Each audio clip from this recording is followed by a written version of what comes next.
two, three. Take me out to the ball game. Take me out to the crowd.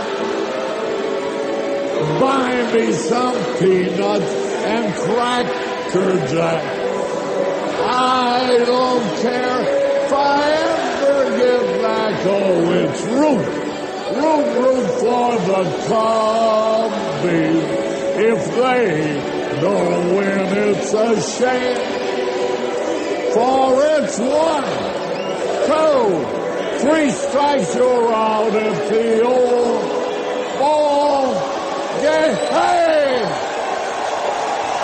This is on the 11th for March 2009. The Monday Morning Quarterback from WBRN Radio and on the Boston Red Network.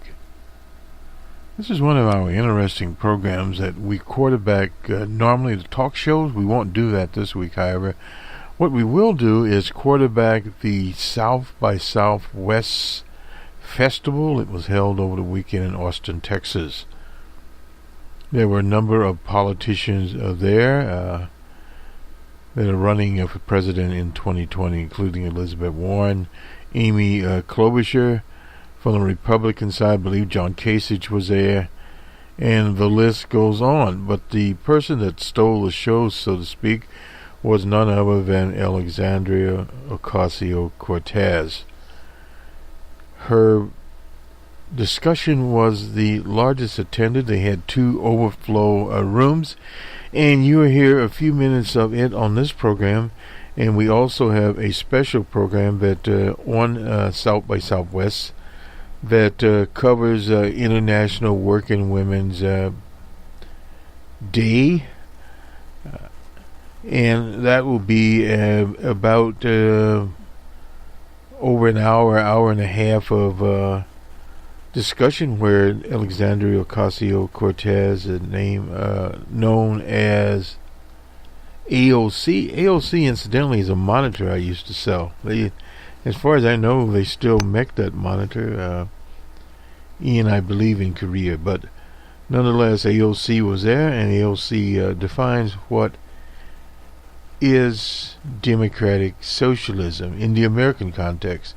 Needed to be defined, and it goes by various acronyms, which is not in itself a difficulty. Traditionally in the U.S., going back to Eugene Debs, who ran as a socialist. We've had socialists around here forever, basically speaking, and socialist movements back to the 8-hour strike in the city of Chicago. But fast forward from that, Debs was the head of the railroad union, and he ran for president. In fact, he ran for president from Terre Haute, Indiana, and received 1 million votes. In those days, 1 million votes was a lot of votes. Period. For someone running as he ran. And, of course, through the 30s, during the Depression, which they normally now call the Great Depression, as opposed to the Depression of our lifetime, 2008, 2009, 2010, that literally last almost 10 years. Nonetheless, this is a continuing story. And yes, we've had the Democratic Socialists around of America, a formation within generally speaking, within the Democratic Party. But this time around, it's used as a generic label, except for AOC. AOC is actually a member. But you have Bernie Sanders running, a major contender for 2020, that has labeled himself an independent socialist. In Europe, these people would be seen as social democrats, but we're not going to quibble here about the definitions, and we'll speak to what Trump has to say about it and how he's using it as a campaign stratagem. It'd be interesting how he defines socialism. Is a very confusing model at best as to what he's actually talking about.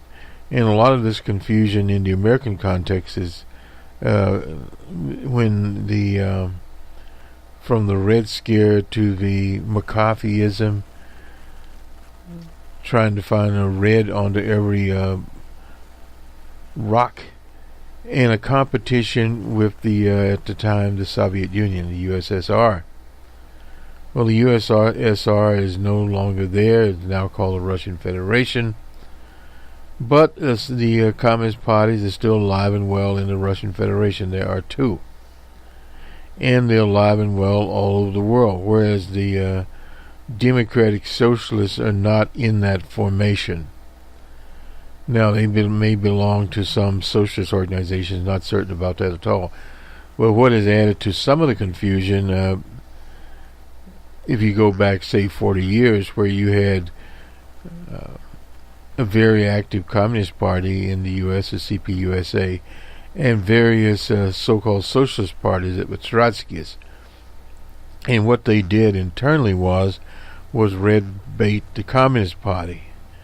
And that did not help the situation. Basically what they were saying, and this goes to what sort of what Trump is doing, what they did was, well, we are not totalitarians, we are not a Soviet-styled Communist Party. We believe in democracy, period. Well, but the problem here is, in socialism is an economic system, and you could have democracy or whatever you wanted to have with it. There's a mixture of things. So, in other words, in the American situation, there is a lot of disinformation out there, and one of the things will come out of this campaign, because you do have slogans like Medicare for all. Now, this is not the first time. When Medicare was coming up, Ronald Reagan and a host of reactionaries, even the American Medical Association at the time, ran radio commercials, TV commercials, calling it socialism. And people's reference point to it, but it still became law, and now it's the pillar of the American healthcare system. One of the largest components, if not, it is the largest component actually, with the number of seniors, disabled people, etc. on it, and the amount of, because obviously you have more seniors in the hospital proportionally than you have other people, so the economic impact is vast. Then came Medicaid. That is basically a federal program, but the states administer it. But those things are out there, and then came various other components. What AOC is talking about is more democratic type of programs that alleviate some of the economic inequality, like Medicare for all, that would start to take care of the medical part. The Green New Deal, a long-term blueprint, and in our longer presentation we'll talk about what she has explained as the Green New Deal. Now remember, the Green New Deal is a 30-year program plus, and it's a blueprint. It's not a bill that's saying we're going to do this in 2025 and so forth and so on.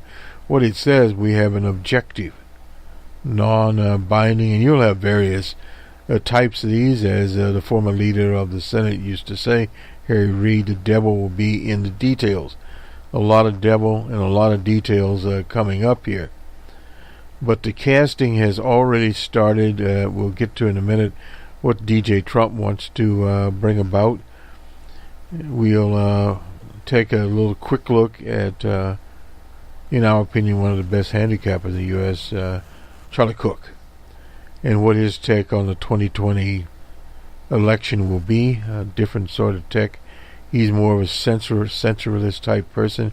We'll hear from E.J. Dion. He'll be talking about the affair involving Ilhan Omar and what is anti-Semitism, Islamophobia, etc. Some of the highlights we'll hit here, and the Trump's campaign's stratagem. They're already setting up They've already raised over $100 million, a lot of money, because a lot of vested interest is involved there. And how all these characters are now playing it out. We'll have the latest polling from the Emerson people across from the Common in Boston, and where the numbers are at this point in time. They have Joe Biden in the lead, but Joe Biden has not come into the contest as of yet. So we'll have to see where that goes, and then we can start talking about how a Biden entrance into the campaign will affect some of the other candidates there. Nonetheless, let's go to our packet now. And of course, we have the scores. It is spring training in baseball. Let's see. We'll start out here with E.J. Dion, I believe. He is here. Wait a second here.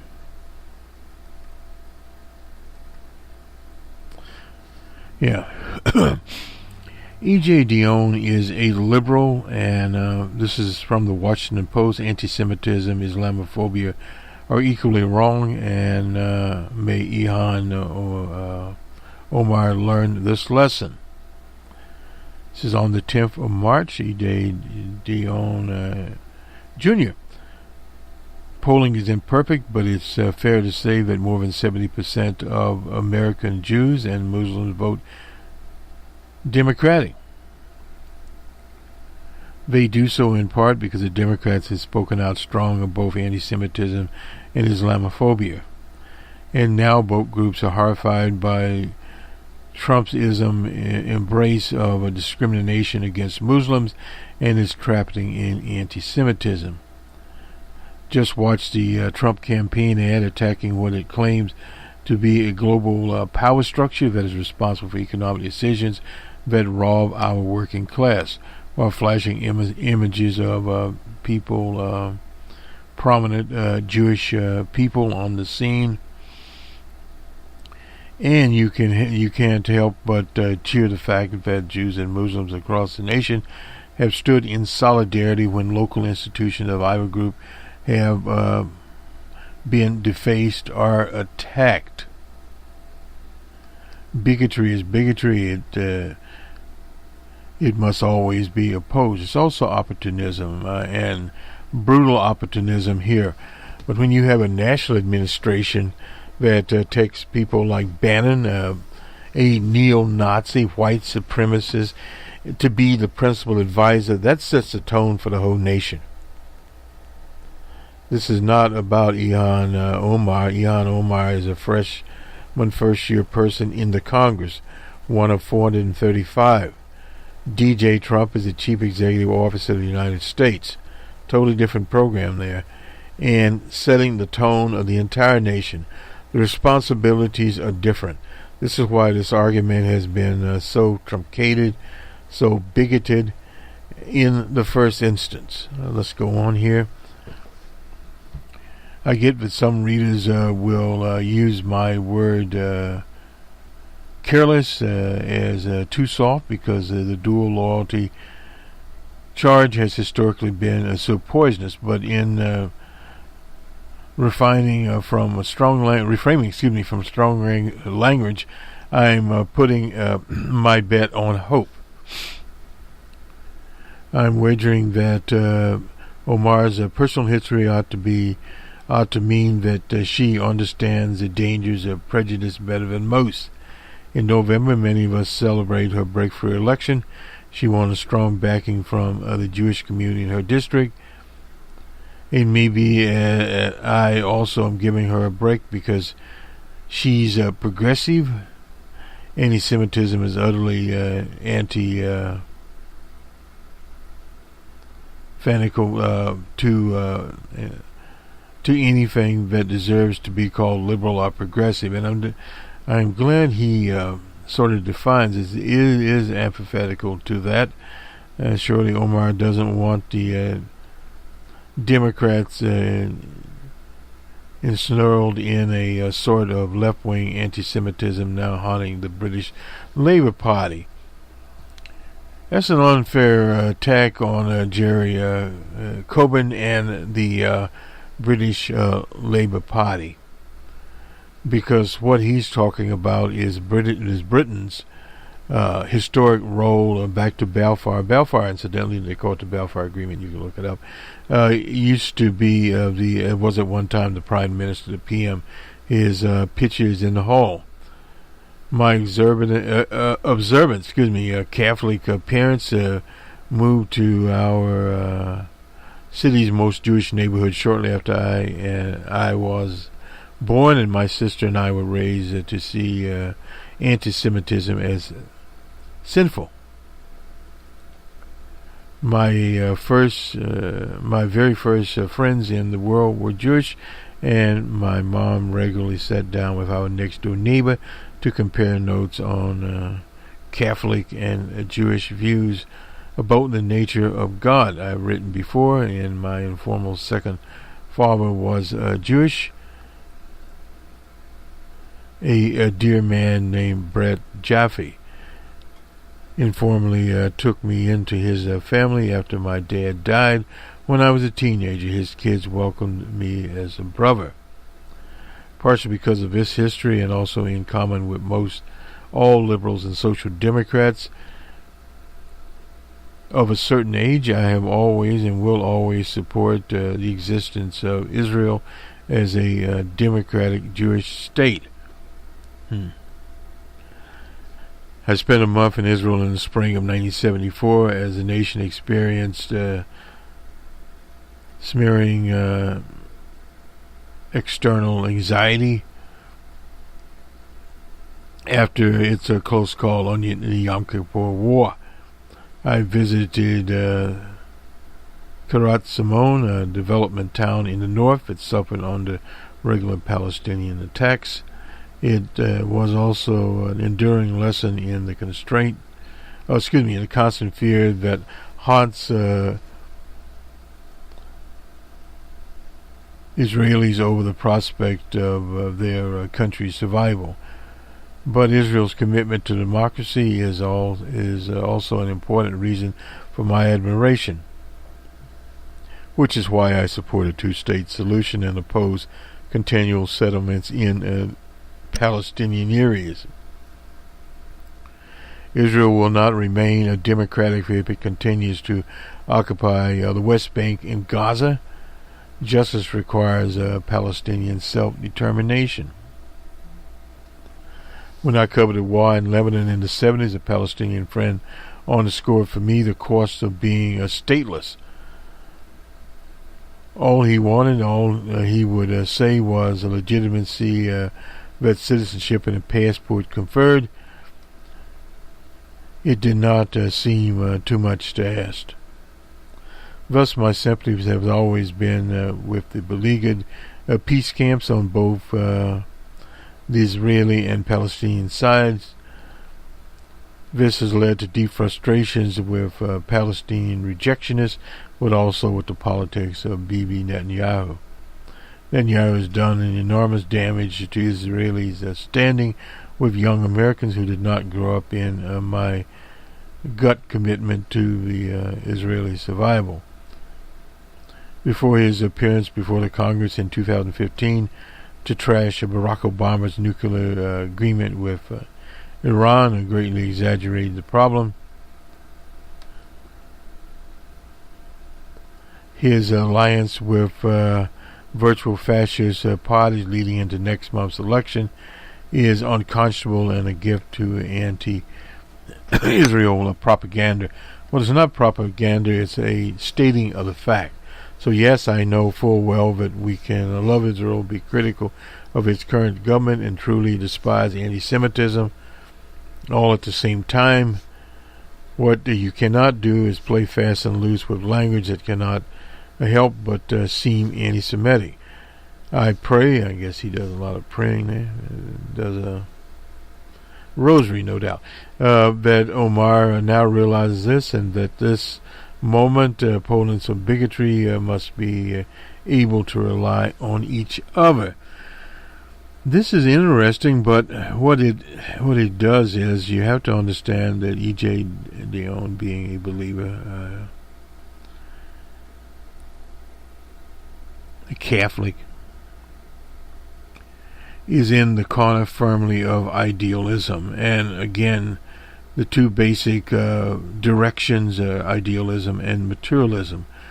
Whereas the socialists are in a stage of materialism. Can't speak for Ilhan Omar because she is also a believer.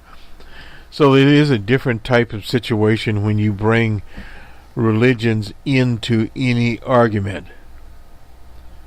The argument can quickly spin into an irrational argument. But when you have a religious nation, and somewhere here I was reading that, there was a dialogue between the lady that played Wonder Woman, who's an Israeli, and some presenter. And the presenter got in an argument with Bibi Netanyahu about the nature of the so-called Jewish state, that it is for both Israelis and Arabs. But what happened is recent legislation has been passed that gives a priority to Israelis over Arabs. So in other words, it's an apartheid legislation which becomes very clear. And it was a big fight between those two. But you have to understand the nature of this state. It is not a democracy, it's a theocracy. Same thing as in Iran. That it has a state religion, and the state religion there is Judaism. Is how the right-wing parties have cast this. That is why they are moving their capital from Tel Aviv, which is the administrative capital, always has been, to Jerusalem, which most countries in the world do not recognize. And in this country, they are in bed with the right-wing evangelicals. So this is something that has to be understood, that above all of this, in the name-calling, etc., onto this big branch of anti-Semitism, it is also a fight against fascism. So it's an anti-fascist coalition that takes a priority over any of these other acronyms. That is where the big problem is. And the right-wing forces within the Jewish community that linger around some of these places would bring that into the 2020 campaign to convince Jewish people to vote for DJ Trump, or just simply not vote. That is a matter for the Jewish people to decide there. That is not something for us to interfere in my opinion. But at the same time, the facts need to come out. This is not about Ilhan Omar. This is about basic policy, and what she did speak to was what we term Wilsonian foreign policy. In that she clearly enunciates during the administrations of both Barack Obama and DJ Trump, and how the anti-immigrant situation at the border wall, separation of children, were in both administrations. So in other words, this just did not pop up with DJ Trump. Let's move on here. I didn't want to spend as much time on this, but I thought we would get this straight. Let's go to DJ Trump and what his schemes are.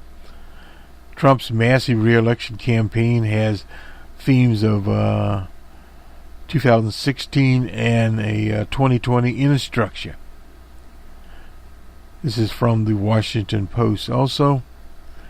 And Josh Dawsey, and I won't try to pronounce the other, Toulouse, whomever. Anyway, and his advisor launching a behemoth 2020 campaign operation combining his raw populist message from 16 with massive data gathering and get out the vote push aimed at dwarfing any previous presidential election campaign, as according to his people.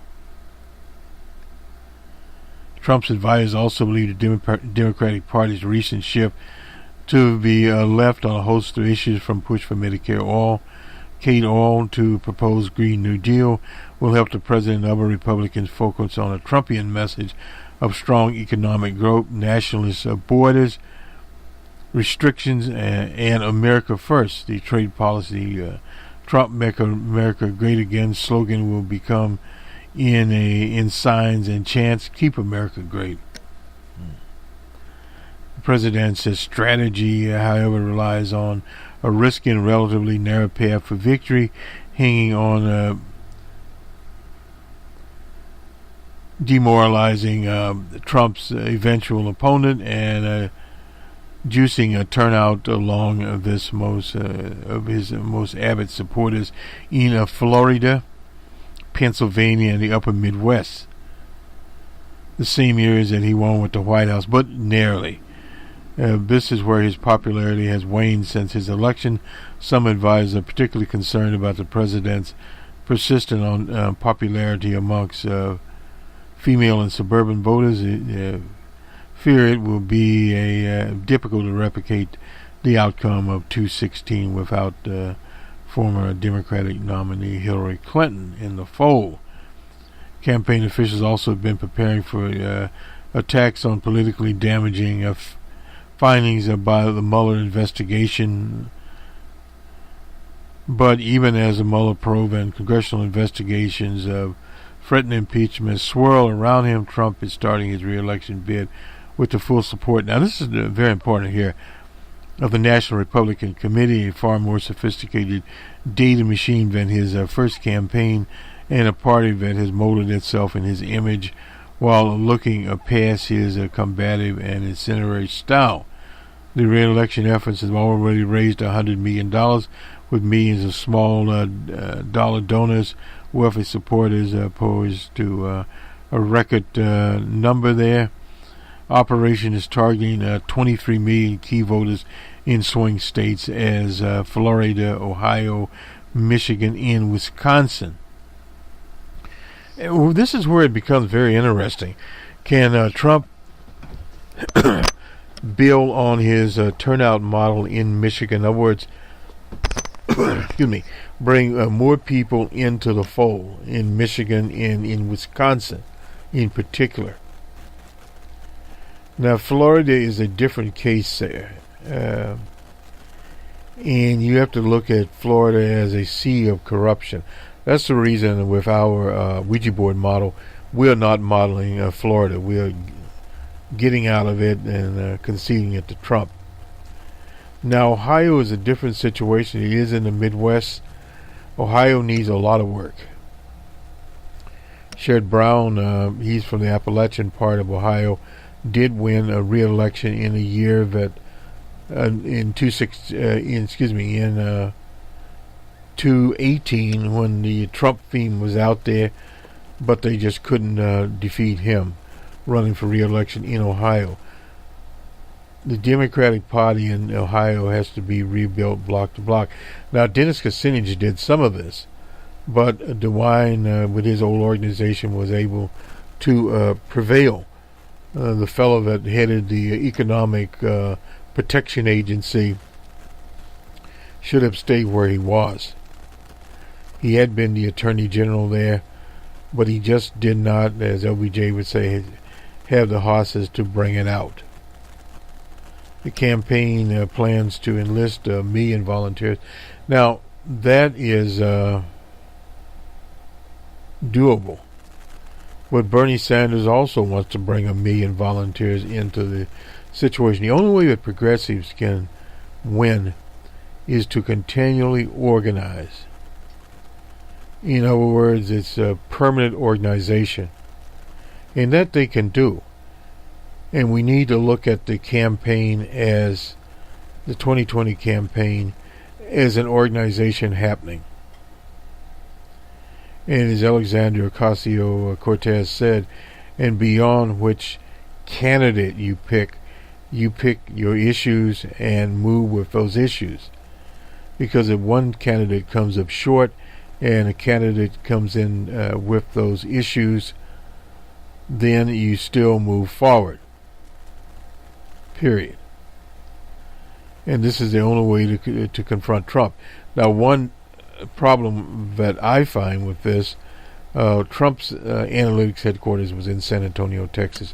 He had a first-rate analytics headquarters. The Republicans have always been able to data mine.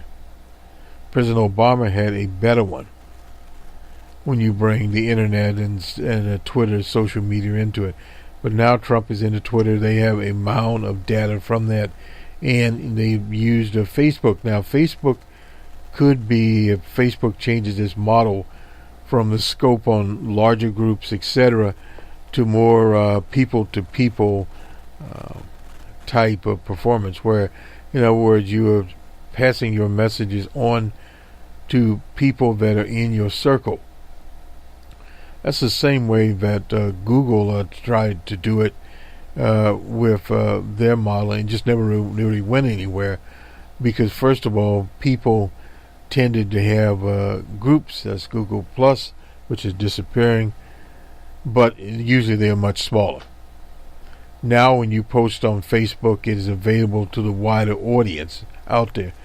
And if they limit this, it'd be more or less a model like Barack Obama used.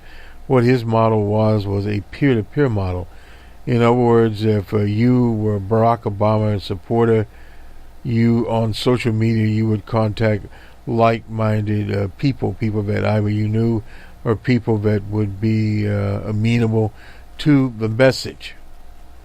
And then that was followed up by knocking on the doors and that sort of thing. And it's a very, very effective model. The Republicans have something similar to that. Smartphone apps they used the last time around that worked on this. Nonetheless, Trump would be working out of Arlington, Virginia. We would create the largest campaign organization in American history, an unstoppable apparatus that will follow and implement DJ Trump's strategy to greatest effect. That is from the numbers man, Brad Parscale. On every metric, we're on track to outpace our 2016 numbers by multiples. Well, probably will. Trump is severely weakened incumbent with his tie to any immigrant message, but it does sell spots in the low 40s as an opportunity. More than a dozen Democratic candidates already competing for a chance to make him a one-term. But President Trump is weak. That is from Jean-Pierre, the Democratic strategist and senior advisor at Move On. He's dumbing down his shrinking base. Independents have left him. Women have left him. And I don't think you'll see this many people jumping in if they didn't think Trump could be beaten. Well, no doubt about that. Trump raised, $7 million at a campaign retreat. He's still relying on big-ticket items.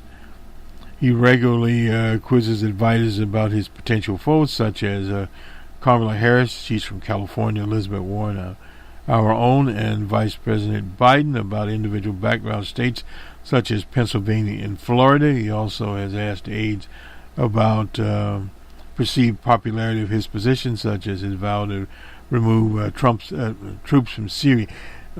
Americans aren't that engaged in foreign policy, so that will really not be a factor. And Abbott, a consumer of polling data, advisors said, and is an avid consumer. Well, a lot of business people look at the numbers. He's going around saying that Elizabeth Warren has crumbled under his attacks and that he wants to save his most withering lines about other Democrats for later in the primary. Well, this Make America Great Again slogan is Keep America Great. Well, does that mean that this so-called remake of America will disappear? Now, to the framing here, the Green Energy Projects has a chance to frame the 2020 election as a referendum on what they view as socialist politics. Many Republicans believe painting Trump's opponents as extremists provide the clearest path to his re-election. if there's a headwind pushing, it's probably pushing the Democratic Party further to the left. Now, one has to understand the role of these multimedia corporations like the Washington Post, ABC, CNN, etc., in shaping Trump's campaign. Brian Lanza, an advisor to the 16 campaign and transition, nothing really changed for us. It's still going to be a binary choice between the Republican set of principles as opposed to socialist democratic sets of principles, and we're glad to take the choice. And he has a 10-person war room here at the RNC. The RNC is a very big factor in what he's doing. Trackers from political super PACs, American Rising, are camped out in primary states of Iowa, New Hampshire, in South Carolina. Now, South Carolina is a different situation in that it's a conservative state. The Democratic Party in South Carolina is made up of followers of O.J. Simpson. So that is totally different. New Hampshire is more of a true swing state. Iowa is coming back into being a more middle-of-the-roady type state, but there's still pockets of rapid conservatism there. Dan Eckhart, he's a prominent donor, said that the more divided extreme the Democrats feel is, the better for Trump. Well, that is there, but there is also some things coming about here. From the New York Post, I'll just briefly go back to Ocasio-Cortez, AOC here. Nice picture of her and Ilhan Omar here. Calls her one of the most effective voices now. She's talking about Ilhan Omar. He preys upon the fellow freshman early Sunday, calling her one of the most effective voices right now. A survivor of war, and that's a very important situation. She's been in a war zone. She is one of the most effective voices right now in cutting through the authoritarian foreign policy tendencies of this administration. She linked back to a post that the Minnesota lawmaker put up early in the morning, criticizing Trump's handling of the crisis in Venezuela. Incidentally, in Venezuela, we'll have the speech on BR on the World by President Nicolas Maduro Moro for Anti-Imperialist Day, and he talks about in subsequent speeches what has happened there with the outage and how the U.S., he suspects, had affected the saltware in the grid. Now, this is actually what has happened. It's happened over the U.S. They usually call blackouts, brownouts. But what can happen there is the way the grids are set up, they transfer effectively power from one substation to another substation. Say, for instance, if you have a heat wave or whatever, and your levels are up at this station, it immediately goes to another station, and so forth and so on. But if it continues to run, it's kind of like what happened to centrifuges in Iran with the virus that they inflicted in those, that the centrifuges just ran till they burnt up effectively. Now, the way that power grids are set up, they are offline. In other words, they're not connected with the internet. But however, and this makes a contradictory statement, I'll have to do something on the open source report. We've almost got one prepared. I don't think I'll have it ready for that, but to explain a little about embedded systems, and that's what you're dealing with in this instance. I recall several years ago spending a whole day we were talking about embedded systems, in particular electrical plants like this one, and water plants. I've done work on small water plants using what's called Linux or Unix type embedded system, but this is a very, very small one. But the way that they work, that there is a chance of getting into them. Now, another element President Maduro added was that there was some people in certain plants that implanted this virus type, like the Sputnik virus, I think is something very similar to it. They'll find it because the UN special rapporteur on this issue, Michelle Bachelet, used to be the president of Chile, and a socialist, will be in Venezuela this week. So we'll get more evidence. It's sort of like we got the evidence, if you remember, in the corporate press in the U.S., that includes the BBC and all of these pro-capitalist medias, said that the Venezuelan authorities burned the so-called aid in the trucks on the bridge. It turns out it was a flat lie, that they did not. Provocateurs from the Colombian side burnt those trucks up, and they showed them, they had pictures of them. The foreign minister there gave the presentation, showed the nice colored glossies there, Jorge Arena, at the UN. So now it's become an accepted fact that they lied. And one of the problems there, they go under our former producer O.T. Leo's free strikes rule. They've lied once, they lied twice, and free strikes are out. And if the Venezuelan energy specialists, no doubt with help from their friends, can pinpoint what happened in that system. And evidently, now what they would say, well, some of the lines had not been maintained, etc. They caught on fire. Well, that's not unusual. Out west, we had the same situation out there with P&G. That's the big, huge electrical company in California. But the lines did catch on fire. And it did take them a few days to replace those lines. But at the same time, had that happened, it would have been to certain substations. It would have been a different situation.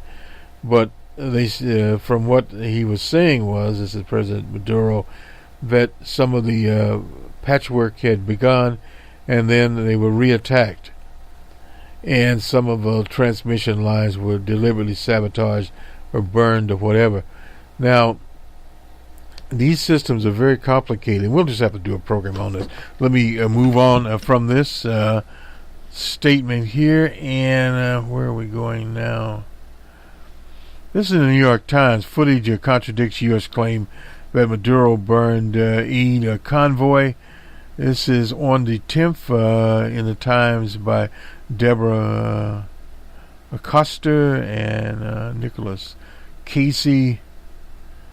The narrative seems to fit Venezuela's authoritarian rule of security forces on the order of President Maduro had torched a convoy of humanitarian aid as millions of his country were suffering from illness and hunger. That's what Pence burned the food and medicine. That's what the liar Pence put out. But there's a problem. The opposition itself, not Maduro, men appeared to set the cases alight. It wasn't accidental. It was deliberately unpublished footage obtained by the Times, and previously released tapes include footage released by the Colombian government, which I had blamed President Maduro for the fire, allowed for the reconstruction of the incident, suggests that Molotov cocktails, named after once a Soviet foreign minister, thrown by anti-government protesters, was the trigger. And it shows them throwing these Molotov cocktails. And they were preparing them there. They had them all set up. The same protesters could be seen 20 minutes earlier in a different video hitting another truck with Molotov cocktails without setting it afire or ablaze, whichever one you want to say. Political opponents who have remained in the country face repression by the security forces as well. There's not that many in jail and nobody be out there. The EID, that's the U.S. Agency for International Development, the principal supply of so-called aid, did not list any medicine, amongst its donations. The top opposition leader on the bridge that day told the Times that the burned shipments contained medical supplies like face masks and gloves, not medications. One of the things here on these whole supplies, they were like hygiene kits and little stuff that they give out when there's a hurricane, tornado, etc. for one day at a time. None of this stuff, vitamins, and no doubt made by some of Trump's supporters. Cheap vitamins, what do you want to call it? This is the kind of stuff that they were giving out there. These little wipes you buy, that kind of stuff, and maybe some field rations, whatever they call them these days, type of stuff, dehydrated stuff. Anyway, we'll leave that in a hurry. Let's go to the Emerson poll here. This is the 2020 primary. Biden with strong lead, but Sanders waits in the wing is the title here. Finds the announced candidate, Joe Lunchbox Biden, leading the field of 13 with 40% of the vote. This is in Michigan, incidentally. Bernie Sanders has 23, Kamala Harris has 12, and Elizabeth Warren neck and neck at 11. The others are only 4 in the double digits. This poll was taken from the 7th to the 10th of March. By the Emerson people, is not in the race. Asked voters who their second choice would be. Sanders would be the most popular attorney, followed by with 42%, Harris with 23%, Warren with 18%. Sanders received 50% of the vote in the 2016 primary. It is a little bit split up this time around. Age remains the driving factor in the Democratic primary, as Sanders leads among 18-29-year-olds. This is 32 to 27% over Biden, but as consistent with recent Emerson polls, New Hampshire, Iowa, and South Carolina, Sanders' support drops with older voters, as Biden captures 44% of those. Over 30% in Michigan. In a potential Republican Party primary, Trump leads Bill Well. Bill Well used to be governor of the Commonwealth, 89 to 11, similar to what the Emerson poll found this winter in South Carolina, Iowa, and New Hampshire. Be aware. Anyway, statewide, Trump has a 52% disapproval rate of 40% approval rates. In Michigan, more concerning for the president is 56% of Michigan voters say they're unlikely to vote for Trump. 44% said they are unlikely. That mirrors the national situation there. And likely voters generally split on how the president handling key issues. For abortion, 50% approval and 50% disapproval. Didn't help him at all. Immigration, 46% approval, 54% disapproval. Healthcare, 43% approval and 57% disapproval. Foreign policy, 56% approval and 54% disapproval. Economic policy does a little bit better, 1 point there. Difference, 49 to 50 disapproval. A bright spot for him is 62% of Trump's voters in 16 would support him this time around, with 38% who voted for Trump in opposition to Hillary Clinton. That's Dr. Kimball. He's the director. Once a Democrat is nominated, Trump might be able to boost his own appeal by lowering his opponent through attacks. Well, that's the same thing we talked about, head on head. Biden, 54 to 46 over DJ Trump. Klobuchar, 53 to 47. This is in Michigan. We'd expect her to do better there because the neighboring state. Bernie Sanders, 52 to 47. Same. Kamala Harris, a little different, 51 to 49. Very close there. And Elizabeth Warren, 51 to 49. Gender breakout. Warren versus Trump. Trump leads 54 to 44 with men. Warren leads 58 to 42 with females. Biden versus Trump. Trump leads 53 to 47 with men. Biden leads 60 to 40 with females. Bernie Sanders. Trump leads 53 to 47 with men. Sanders leads 58-42 with females. Kamala Harris, Trump leads 55-45, 10-point there with men, and she leads 57-43 with female. And Amy Klobuchar leads. Trump leads her 54-46 with men. She leads 59-41. Let me just quickly look back at.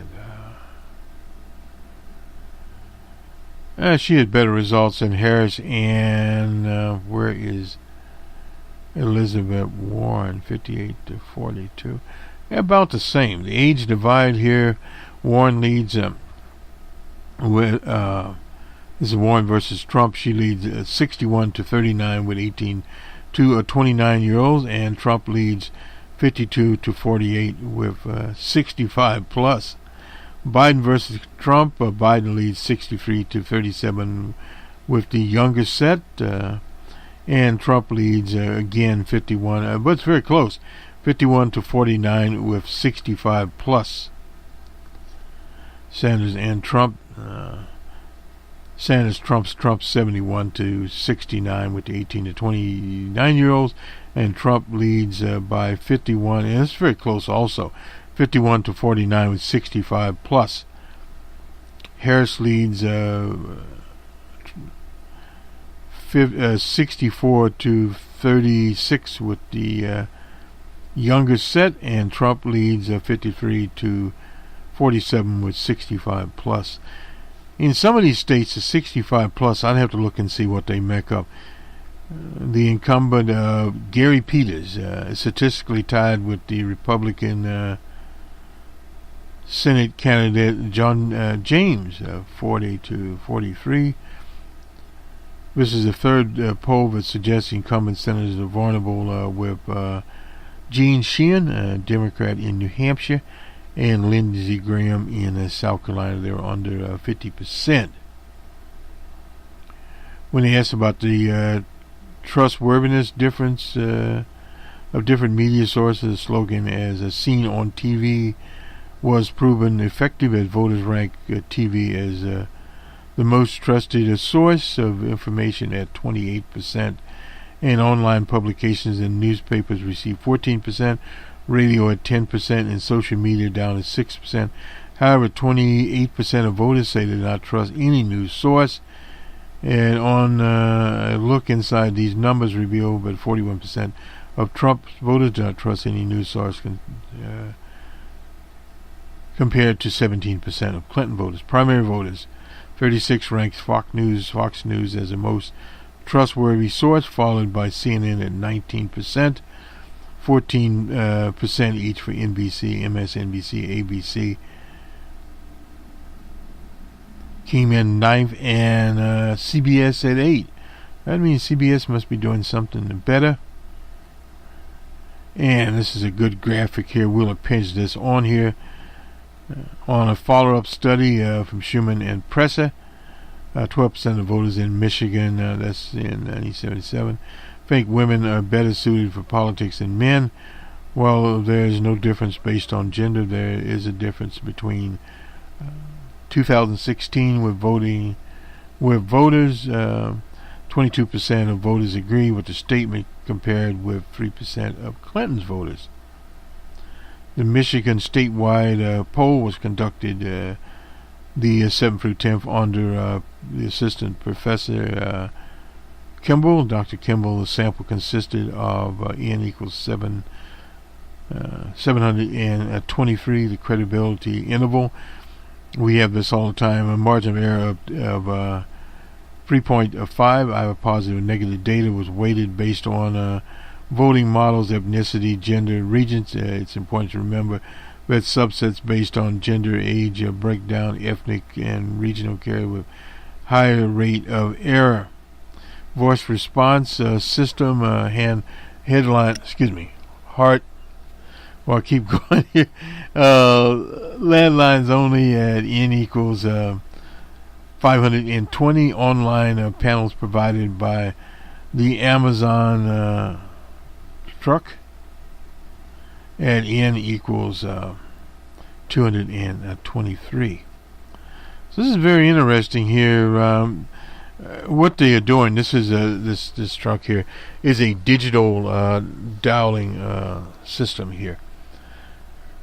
Anyway, we will append this particular poll. Let me just look at the time here. Oh, we're running a little late. Anyway, we'll do the sports. On to the National Basketball League. Quickly here, the Bulls were at the Pistons in the Motor City. Pistons 131 to 108. The Raptors were at the Heat.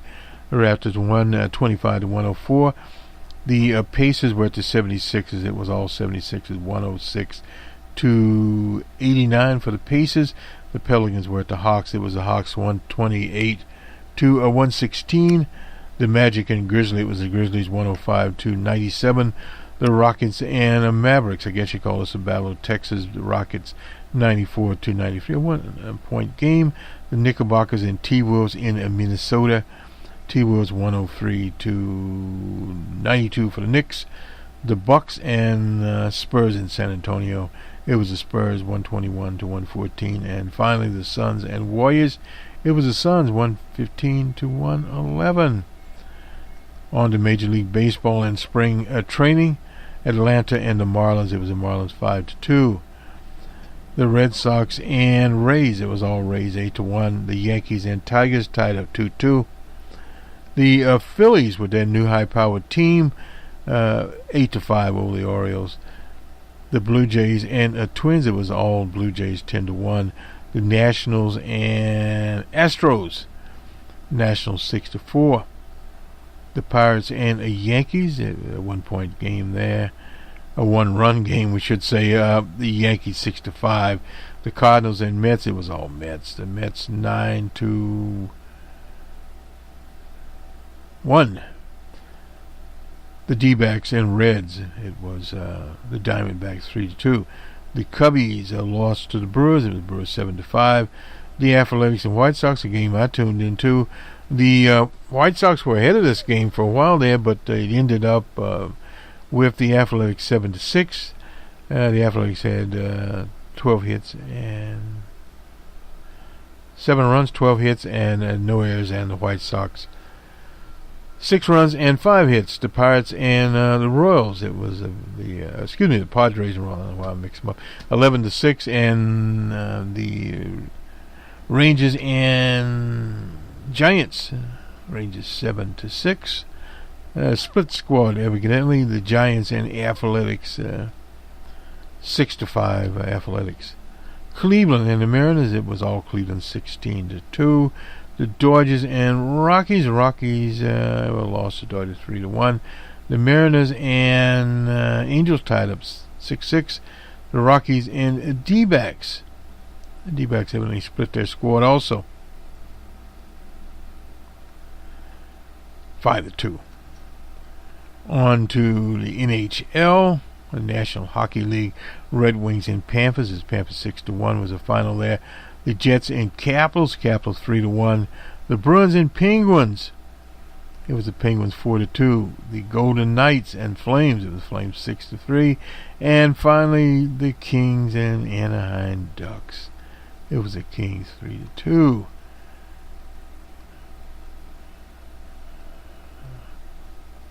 On to NCAA men's basketball. It was number 12 Houston at Cincinnati. Houston 85 to 69. In an overtime, Wisconsin 73 to 67 over Ohio State.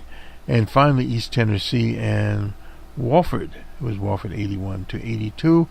On the men's side, I guess we'll have to get them down. Women's side, excuse me. NCAA women's basketball here.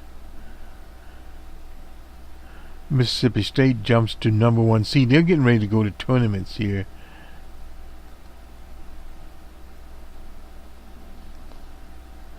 Kansas State and Baylor. It was Baylor 88 to 60. South Florida and UConn. UConn 81 to 45.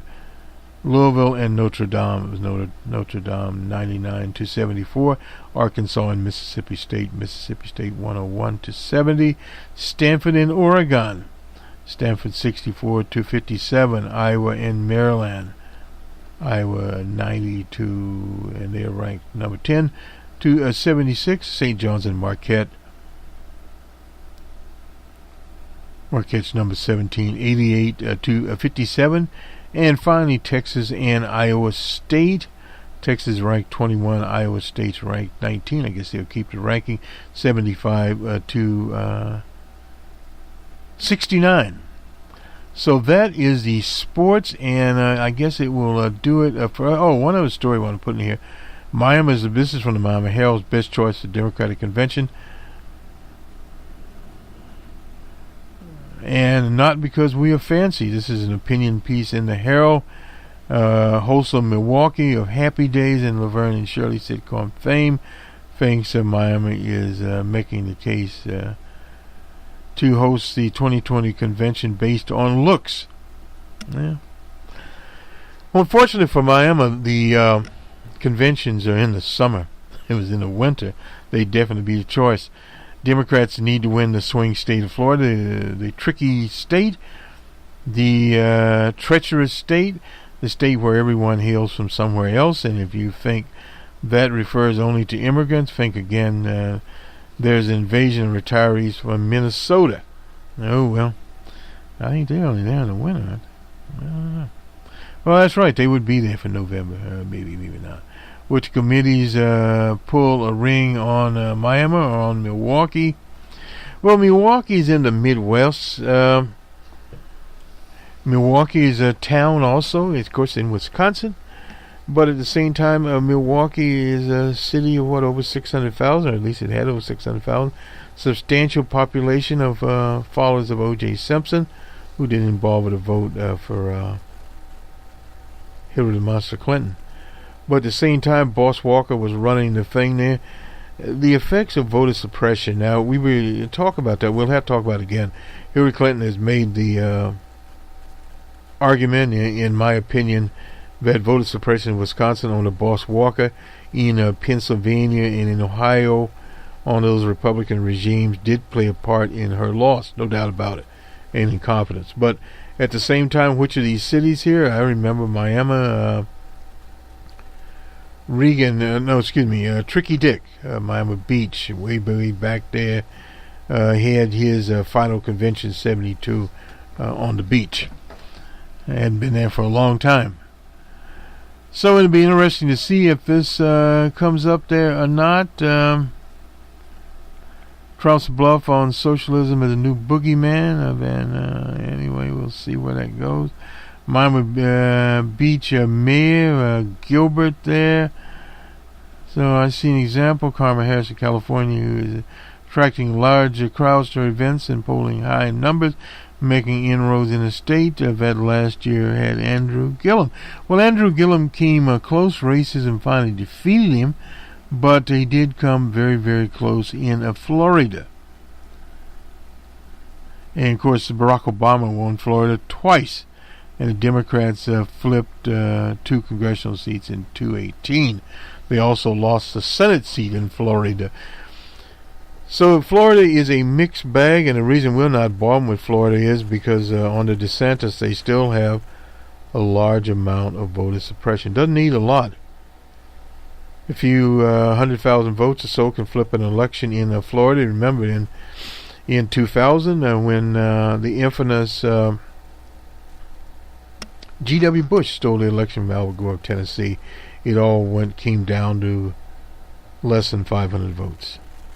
Have a good week, everyone. We'll talk to you soon. We will have that program on Alexandria-Ocasio-Cortez coming from South by Southwest, the festival. We'll get that up sometime today. Today is a travel day for us, but we hopefully will get through it there, and we'll work on the open source report. We also have Numbers Man here on our Numbers Man channel with our partner Cranston Analytics. Talking about the 200,000 jobs that DJ Trump created. He has to take the credit for success as much as blame. And the global outlook is not as good as it was. And those are some of the things we'll be talking about there. And also check out the week that was. It's on all of our channels. And Friday Jobber is also there. And there was a special on Ilhan Omar. And that whole situation there, and it's still being talked about some. After a week it quiets down. When I looked at Florida, because a lot of Zionists reside in Florida. So how that would affect 2020 election, well, we'll have to see. I think this has to be the last one, as we've gone over, but I think I recognize this. Oh my gosh! Greetings! Hey! Science! Yeah! Oh, wow! Wow, greetings, everyone! Oh my goodness, this is amazing! Greetings! This is so nice! It's good to see you all. I can't take selfies with everyone.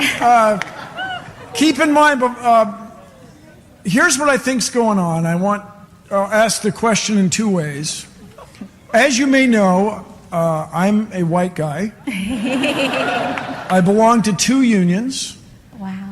But I think the problem on both sides is fear. Yep.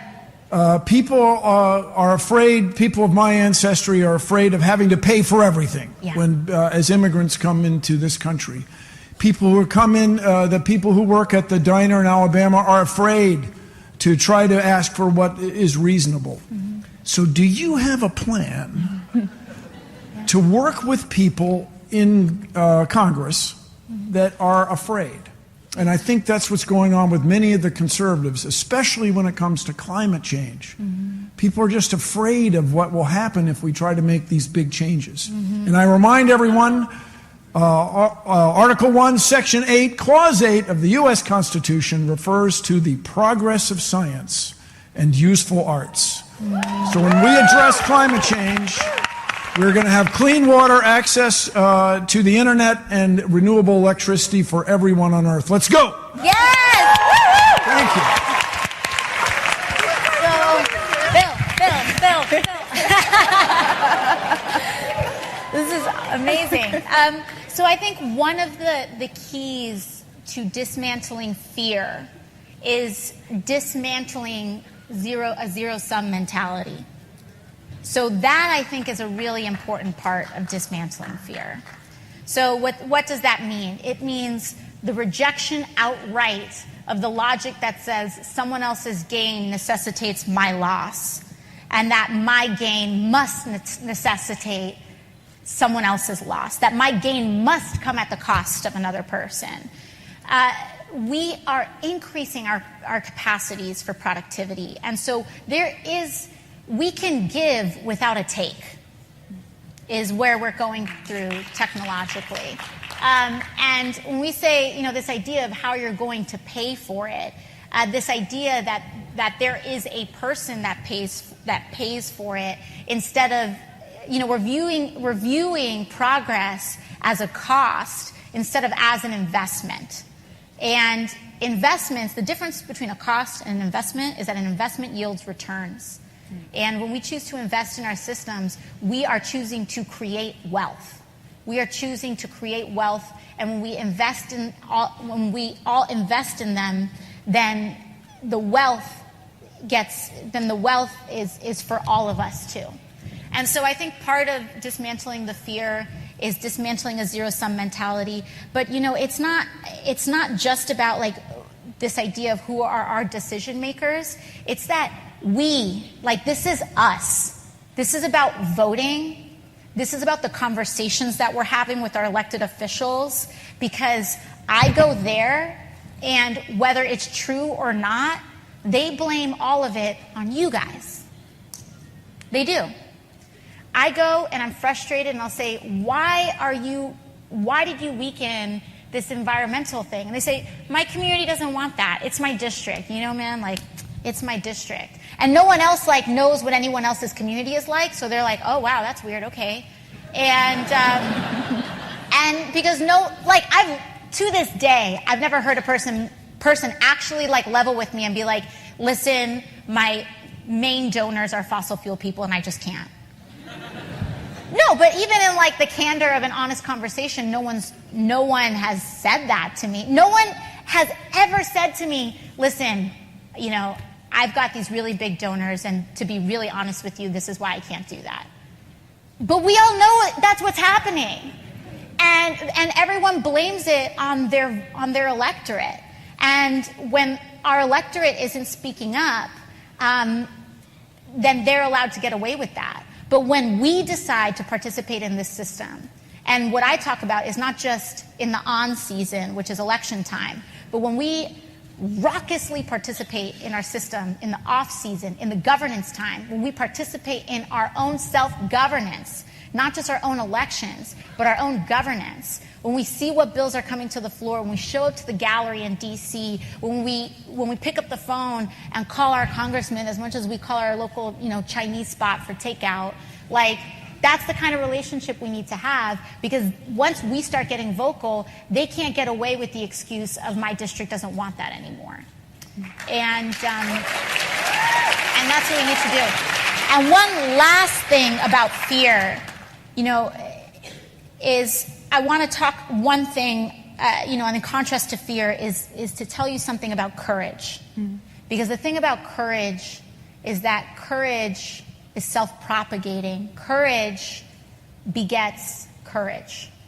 So the first person who stands up has to encounter the most amount of fear and discomfort. But once that one person stands up, it becomes immensely easier for the second person and the third and the fourth, until it doesn't take any courage at all to stand up for something or to do something. And so what I would say is that the biggest antidote to fear is to, when you see someone that is being fearful, is to choose to be the person that is courageous, to show other people what courage looks like, to be the first person in the room to say, that's not right, or to be the person in the room, when there's this conversation and the conversation starts to get taken over with fear-mongering, with Venezuela this and whatever, is to say, you know what, the thing about fear is that it's all designed to get you to run away from something, and it's not a plan. Fear is not a plan. But courage is a plan. Courage is, this is what we're going to do. This is where we're going to go. This is what I'm going to stand up, and this is the action that I'm going to take. Courage is about our future. And fear is just about anxiety.